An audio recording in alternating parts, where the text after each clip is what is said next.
Very disturbing visuals of how physically challenged athletes of the country are being treated at the National Para-Athletic Championships, which are ending today. More than 700 differently abled athletes are being forced to stay at partially constructed building in Ghaziabad, adjacent to the national capital. The accommodation for the three-day meet is unfurnished and lacks even the basics like functional toilets and drinking water. The athletes have to sleep on the floor and go out in the open to defecate. In fact, the championship organized by the Paralympic Committee of India was to conclude today and served as a qualifier for an international event for para-athletes to be held in Delhi later this year.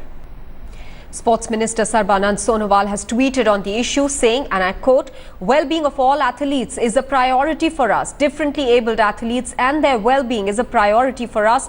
We are examining the matter and looking into the reasons for mismanagement of the event. Detailed report has been asked on the organization of the National Para-Athletic Games from Paralympics Committee of India." Mr. Kavesh, are you there with us? All right, we seem to have lost our link over there with Kavesh.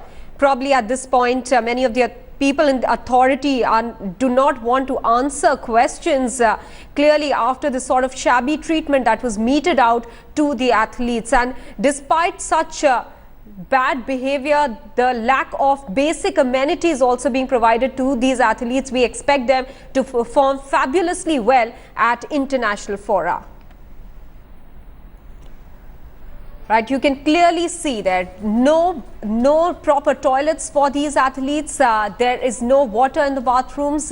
They were made to sleep on the floor on the first day. There were no mattresses even available for these athletes. And remember, these are differently abled athletes, which makes the matter even worse. Let me now connect with our deputy editor, Smita Sharma, who will give us a perspective. Smita, this is shocking and not yet surprising because we've seen such things even in the past. But this time, it makes matters worse because these are differently abled athletes that we're talking about.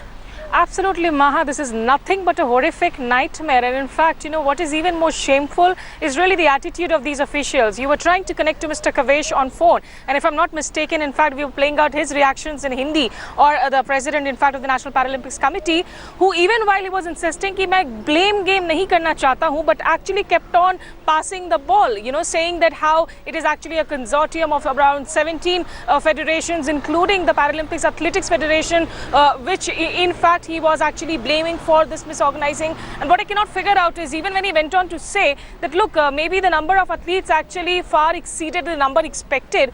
Even if you were expecting 40 athletes and not 700 that had turned up, wouldn't you have at least one washroom which is like in a good shape? How come there are 130 people from Haryana, including male and female athletes, who are put into an underground basement room which has water seepage happening? How come around 40 members of the Rajasthan squad are putting into one hall, again including male and female athletes? You know, under these dire circumstances, it's just horrible to think that people who are actually using wheelchairs are having to let go of their wheelchairs because those ramps are almost unusable and they're trying to drag themselves. You know, in a way, this just broadly also reflects of a society which is so not inclusive when it comes to making it easier for the specially abled people around. These are athletes here who are dealing with emotional traumas, mental traumas. Financially, it is a challenge for them. And the sports minister, instead of tweeting, I would have expected, would have reached out to these athletes who are lodged not very far away from this, from the country's capital, really, just a few kilometers off on the National Highway 58 on route Ghaziabad, Maha. Smita, also, is it a reflection also of the Indian society at large, which doesn't simply respect its sportsmen, and especially those who do not play cricket? Absolutely, Maha. I think it's a reflection on both counts. It's not just about how we disrespect our sportsmen unless they are in cricket, or off late maybe somebody, you know, one or two big names maybe in tennis or in badminton. And we have seen these kind of disrespect being shown to especially the women's team, whether it be, you know, in hockey, in kabaddi, different kinds of games which otherwise stand to be our national games, really. And the Prime Minister, remember, even from the ramparts of the Red Fort, you know, on 15th of August, he went on to say that how this country, despite being a country which has a population of 1.2 billion, hardly produces Olympians.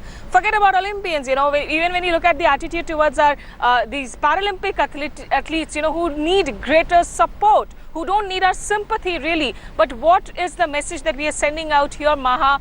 You know, we saw those angry reactions come in really, but beyond those angry words, Yes. Nalin Kohli from the BJP, of course, you know, coming out strongly, making those words, but will those words eventually lead to an impact? Will all these monitoring sort of committees that will now be set up ever come up with something concrete and really take action against erring officials is Right. something which I really don't expect much on, Maha. Absolutely, Smita. One can't help but be pessimistic here because nothing has been done so far. Lots of such cases have come to light even in the past. Smita Sharma, many thanks for joining us.